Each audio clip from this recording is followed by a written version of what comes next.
morning. Good morning. I have the privilege of interviewing American Realty's, I'm not going to say the word relics, but I am going to say most seasoned and experienced agents. And I just asked them if they could share with us just a little bit of their experience of real estate. Sure. So if you don't mind, just introduce yourself, and we'll start with the lady in the blue. Introduce yourself with your name and how long you've done real estate. I'm Monica Jar, and I've been in the business about 25 years. I'm Helen Jones, and I've been in the business 24 years. I'm Bitsy Aldridge, and I've been in the business for about 25 years. Wow. Okay, y'all started when I was like 10. Okay. And I've known you since you were 10. Yes, I was about to say, and she's known me since I was 10. Okay, so are y'all all originally from Brazoria County? No.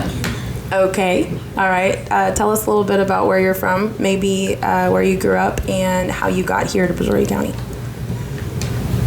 Okay, I grew up in Missouri on a farm, and I met my husband back in the early 70s. He was a commercial diver, and they had a diving company. He worked for Oceanarian International, actually. And then we started our married life in Louisiana, and then he opened his own business here in Brazoria County, and this is where I've been since 1978. Wow, okay, cool.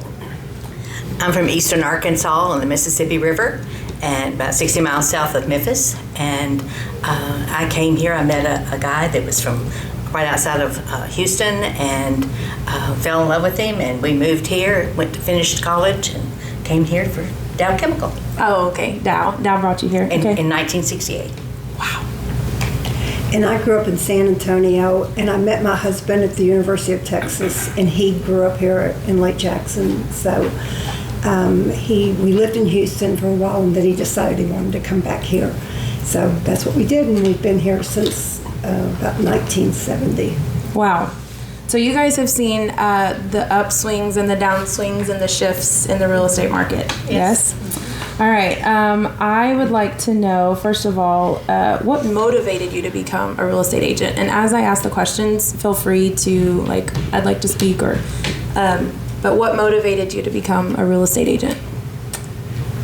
Okay, go ahead. I had someone, I was selling some things for baseball, for Little League Baseball, and had a guy suggest that I come to work for him, and that I would make a good real estate agent. And that was many years later. That always stuck with me, and many years later I decided that's what I wanted to do. And I like people, I like helping people, and it's a real thrill to me to walk through the process with someone and help them in every way I can, and problem solve, and all the things that go with being a I love that you said being with people and helping people. I think people understand, or they think of real estate as you just walk around looking at houses all the time, but you really develop a relationship. Yeah. Okay. Anybody else? What motivated you to become a real estate agent? I had a friend that had her own real estate. Well, she owned a real estate franchise company, and she had been asking me for a number of years to come and work with her. And finally, my boys were both in college, and I decided that I would do it. So that's what I did. Wow. Okay. Monica? Well, I have a bachelor's degree in business, and as my children got older, I had worked for the school district in Angleton, and my husband actually is who encouraged me to do this. He thought I was a natural. And so I started taking the classes and found out I really liked it, and really found my niche in real estate, like Helen and Bitsy, working with people, and it's been a great life for me. And you did have a background in business. Yes. So that I know that's helpful. Okay. The next question that I have is, describe your typical approach on your first meeting with a client. Anybody? Well, when I first meet a client, what I try to do is try to create a relationship. I try to look for things in our discussion or getting to know each other, things that we might have in common.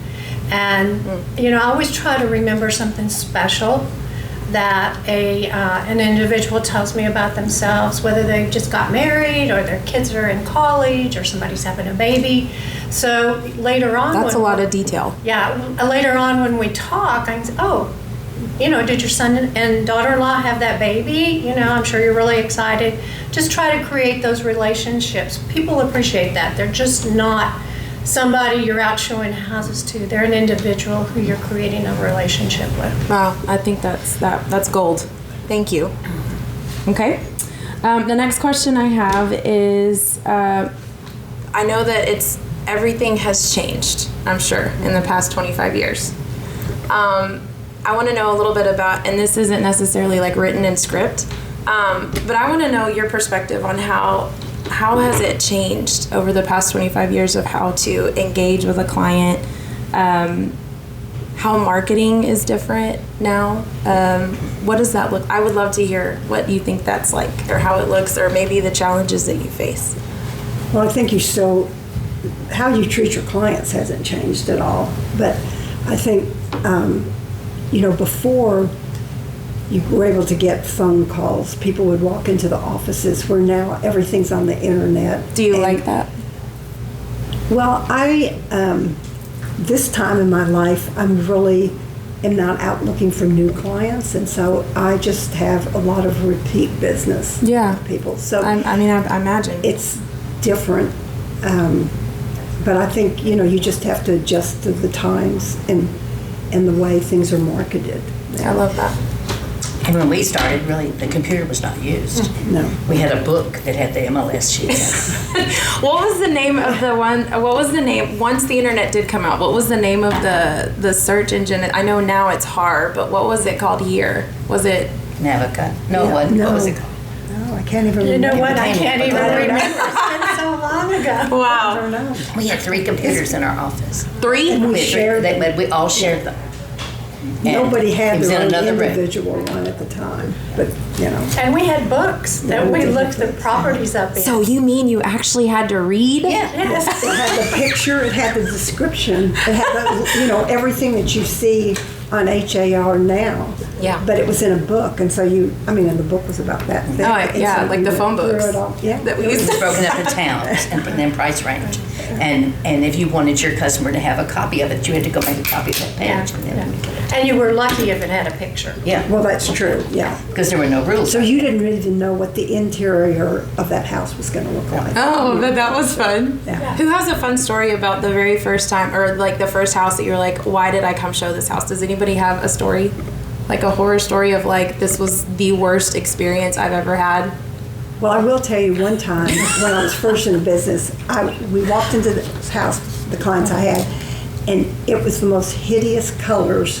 And I Okay, when you say hideous, what do you mean hideous? Well, I mean, there was like a blue wall and an Oh, orange no. wall and a green wall. Oh, no. And I fortunately didn't say, oh my gosh, because these people thought it was just beautiful.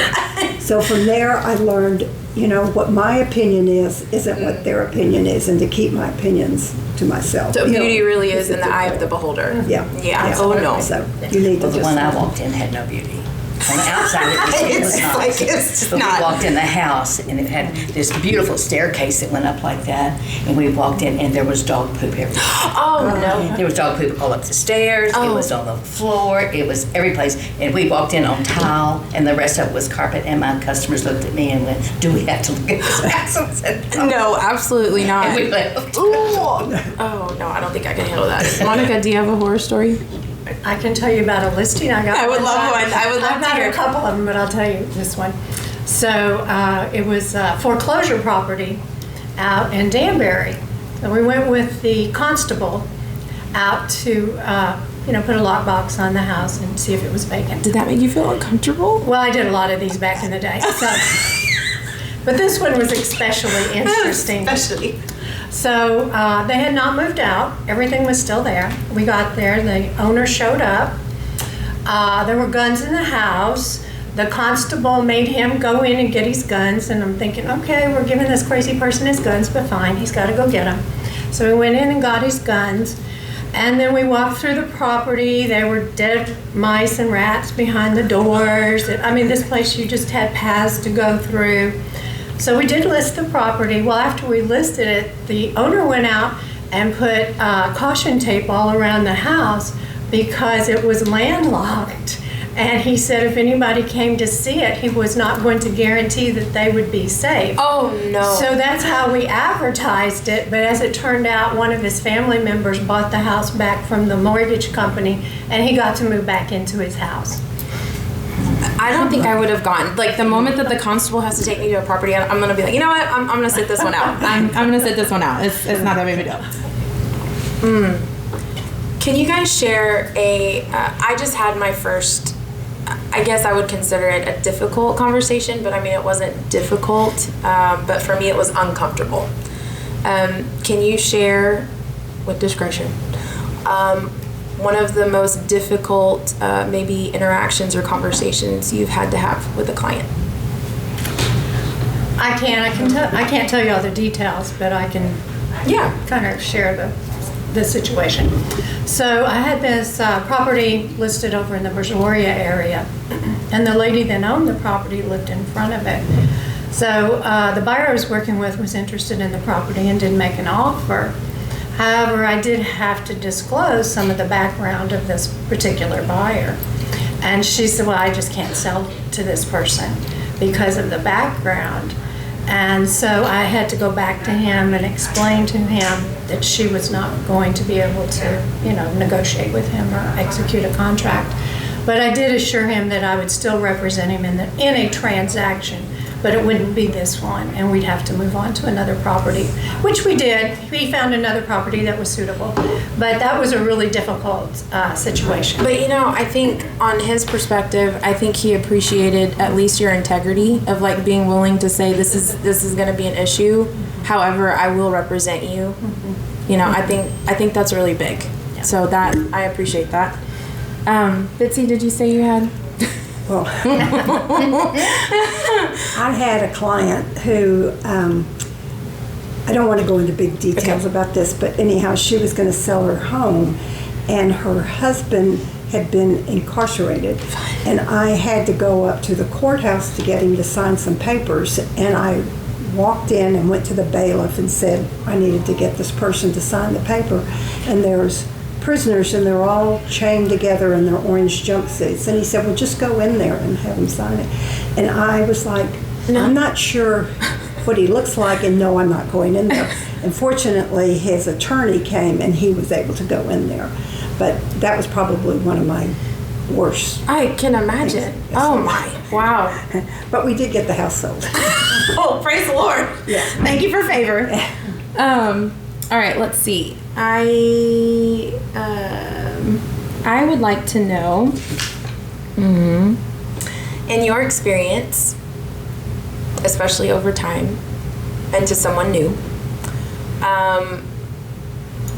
I want you to tell me your top 3 qualities that an effective, not a good, because everybody's idea of good is scalable.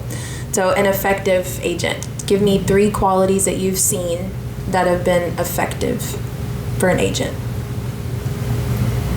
Well, I think you have to listen to your clients. I think you have to be willing to listen to the things that sometimes you don't want to listen to that they're telling you, remembering what they're saying to you. And I think one of the biggest things is, if somebody says, I only want to look at a house between $200,000 and $300,000, you shouldn't be looking at the $400,000 houses. You should be looking at what they're telling you. Because I think a lot of times people think, well, they could go up to 400. Well, they don't want to go up to 400. They only want to be between those two. And if you were put in that position, would you want to be stretched? That's it. And I think you have to think, how would you feel? Right. You want to treat your clients the way that you'd want to be treated also. Gee, that sounds familiar. Isn't that like called the golden rule? Man. But I mean, that is how. And I think you just, keeping up with them, I know a lot of the repeat clients I have are almost like family just because I've kept up with them, and, we've had lots of different transactions. No, that's a common thread. Yes. You guys have said that. I think that's really important, especially for my generation. A text is a text, but I think checking in on someone means a lot. And I think it says more than, thank you so much for your commission. I think it actually establishes that you really care about them and you care about their well-being in their home. You know, I think that says a lot. And there's two of you that have said that. So that's, hear it twice. Listen. I think also to make the customer a priority, because this is a different kind of transaction. I want you to expand on that. It's a different kind of transaction, because if you don't go look at the house when they need to go look at the house, they could miss being able to buy the house. And so, or if you don't take care of a situation when it comes up, then some other bad things can happen. Mm-hmm. And so they have to be a priority.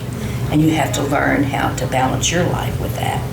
Can you expand on that? I know, I personally, because I know you, how was that sacrifice? Like, how did you find the balance between, starting your real estate business and having your family? Well, I didn't have little children when I started my real estate business. Disclaimer. Disclaimer. I didn't have kids at home. It was just my husband and I, and he was very encouraging to me to do this. But your grandma, you were at every baseball game. I am, but the deal is that I've made many phone calls and many texts. I've negotiated contracts at baseball games. That's what the phone and the internet's done for us, and that's beautiful because you can go any place and do that. Pull yourself aside and take care of that, and come back and I've been to many places that I've said, well, I just sold a house. That's awesome. I mean, because I've seen you. I mean, with just growing up with my brother and your grandson being on the same team, you're a rock star, and you're still going. You're still a rock star. There's a way that if your family understands, you can make the appointments around when you can go. Yeah. And you have to compromise, and that's just the way you have to do it. And they understand you don't miss it completely, but you miss it. Sometimes. So it is okay to set boundaries. Yeah. Okay, because I'm starting this. You have to. If you don't, you'll be. You can't have somebody call you and 8 o'clock at night and I want to go see this house now. I mean, you do need to say. Yeah. Because right now I'm in a situation where I'm just personally, I'm a go-getter, but I mean, the broker has mentioned to me, a fellow colleague has mentioned to me, it doesn't have, I think the best advice I've gotten so far is, it doesn't have to be done in 30 minutes. Give yourself a break. And there's burnout if you don't. Mm-hmm. I think that's important. Monica, I feel like you wanted to share something. Well, going off what Bitsy and Helen have also said, that every client or customer is very important, whether they're a $50,000 buyer or seller, or they're a $5 million buyer or seller. And I've always tried to treat people equally in that, and everybody's just as important as the next person. I love that. Yeah. I think because of ambition, I mean, I've seen it. I just came from class, and hearing the conversations that a lot of people have, I think the ambition gets in the way of recognizing that there's a human. Mm-hmm. Don't look at the number, look at the human. Exactly. So thank you so much. And their money's just important too. Exactly. Yeah. As someone else just buying a $5 million house. I think that's wonderful. That's golden. Let me see. You've talked about how you build and maintain a relationship.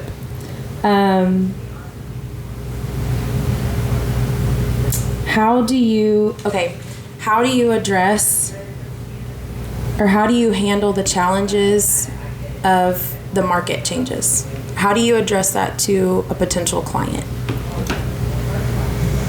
How can you reassure them? Well, the market changes every 90 to 180 days, and that's something that I think all of us tell our buyers and sellers that at the beginning of our transactions, that the market is ever changing. It's not going to stay the same. We may have to make adjustments, and that's with staying abreast of what's going on in the market, keeping yourself educated, and always communicating. You said keeping yourself educated. How often do you tell yourself, do you make a goal and tell yourself, I have to look at the market this many times a week, or I need to say... I look at it every day. Really? I look at a market analysis on my properties at least twice a month to see if we're still listed appropriately. Yeah. It's an ongoing process, and it's, you don't just put your sign in the yard, and that's something that people, I think, have a hard time understanding is, even if you're not hearing from us, we're always looking at the market, making sure we're priced properly. so it is. You mean you don't just open doors? No. You actually do research? I do. Wow. Okay. And I think that goes back to the part about keeping your clients aware of what's going on. You need to, like Monica said, you don't just put a sign out. You need to call them. I mean, I have a property right now that's been on the market for quite a while, and I every week call her, even if it's just to say I went by and checked on the property. You can't just forget them. Yeah. Wow. This is golden. I keep saying that, but I think people underestimate wisdom. And coming into the office every day. What? Because that way we know what's going on in the community. So that helps to know. So the benefit, okay, and I know COVID brought challenges. COVID also brought opportunity. Unfortunately, I think and people, customers. yes. Unfortunately, I think people have monopolized on the opportunity of staying home.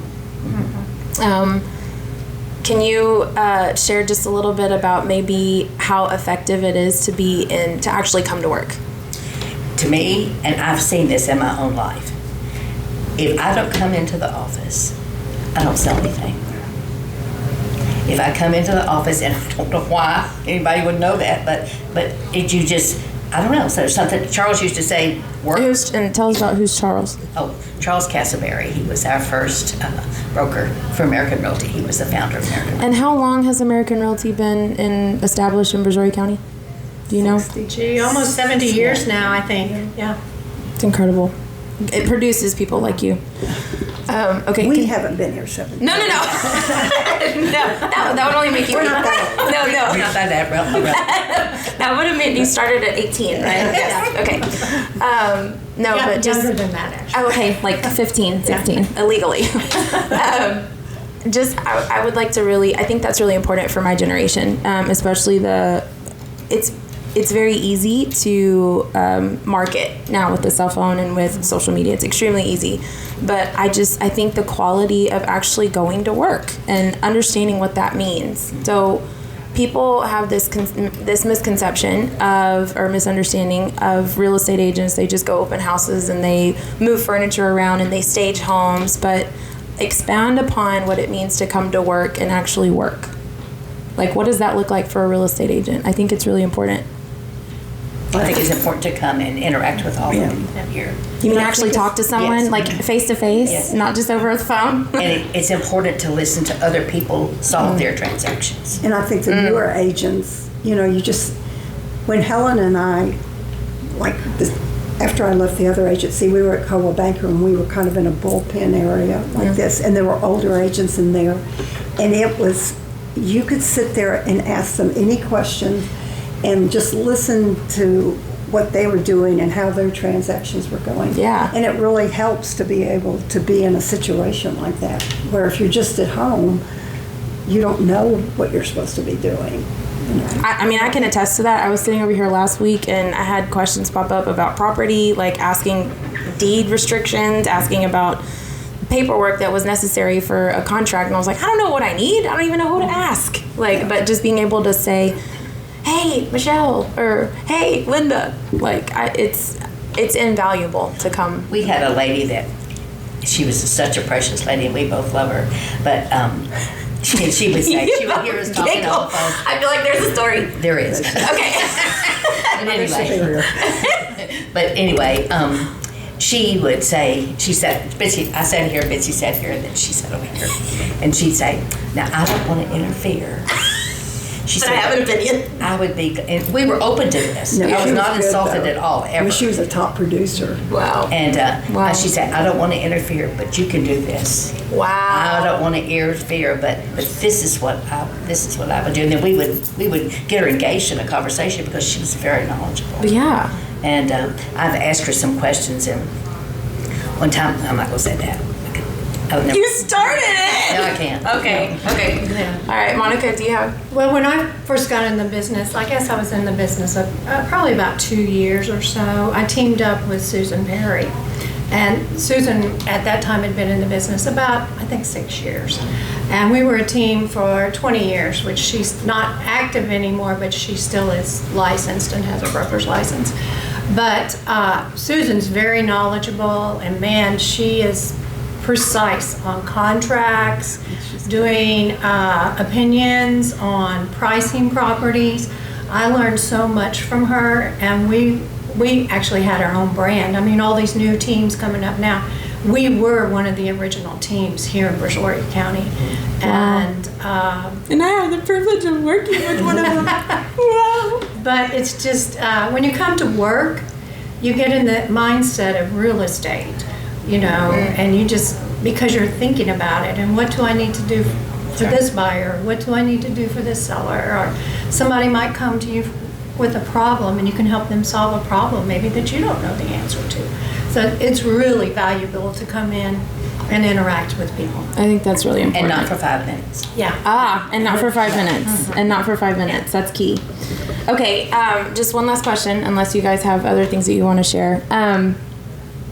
What do you see as future opportunities, or just what do you foresee in the future with real estate? Just, I would love to hear what you've seen in the past 25 years. Do you think history really does repeat itself? Because you guys have seen big shifts, especially with, financial things. I'd just love to hear what you guys have to say. Well, I think, the interest rates used to be a lot higher than they are now. And because Expand upon that, please. My Because house, it was 13 point something. I'm sorry, can you repeat that, please? I don't think we heard that very clearly. In 1984, A3, It was, say it again? 13 point something, and it got to 14 something. And people are passing out over like 7. We bought houses, and we refinanced them when the interest rates went down. and rates at 3 and 2.5%, those are awfully low. I mean, everybody thought that was wonderful and great, but probably being at 5 and 6%, don't you all think That's more of a probably normal That's more normal. interest rate. Say that one more time all together. 1, 2, 3. It's more Normal. Oh. Okay, that's nice to know. So what do you see in the future? I think there's still opportunities for agents, if that's what you mean by the future, because real estate is about personal connections. It's not just about being on the internet.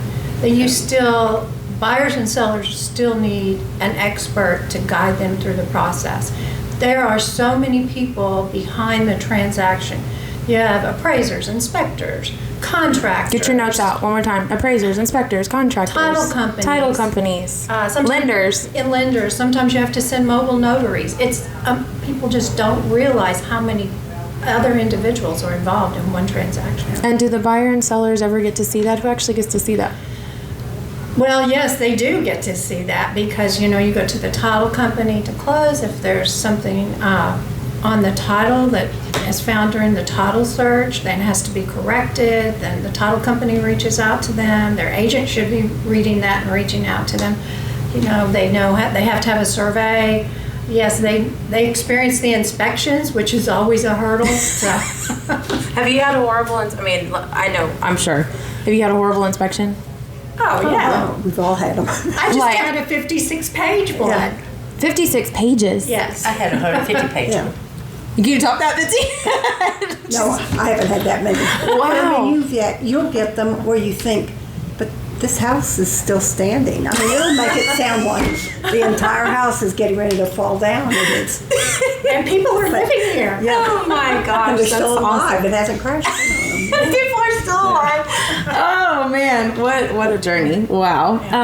Okay, ladies, this has been. But also, oh yes, coming to a real estate agent, people think they can do this on their own. But coming to a real estate agent, you're coming to somebody who. That's why it's important to be in the office. That's why it's important to take classes. That's why it's important to do all those things. Because when you come to a real estate agent and there's a problem, you don't know but one way to answer it. But a real estate agent, because they've had a lot of experience, they know how to plan. There's a plan B, there's a plan C, there's a plan, on and on and on. Because if this doesn't work, there are other ways because other people have told them about them, and they have experienced those ways of how to correct this, what to look for, what red flags to look for when this has happened with this, and they go before. And take care of it, or they can call the mortgage company to be sure this is happening, and call the title company to be sure this is happening, and make sure the appraisal's coming in when it's supposed to, and the inspection's done when it's supposed to. that sounds like project managing. It is. But people don't realize that because they don't see that. They just think we sell houses. Yeah, and open doors. Well, ladies, if there's nothing else important that you want to share to a new real estate agent 3 weeks in, do you have any words of wisdom? Just little, what we call mic drops for a real estate agent, a new one. It does get better. It does get better. You do make money. It's better. You do make money. You do make money. Oh my! And you make friends though. Yeah. I've made really good friends. Absolutely. That's awesome. And I always tell new agents, as Mr. Castleberry used to say, hard work works. Always tell the truth and always do the right thing. Can we repeat that one more time? Hard work works. Always tell the truth and always do the right thing. Wow, that almost sounds like scripture. Yeah. I believe he was a believer, wasn't he? Yes. Yeah. Awesome.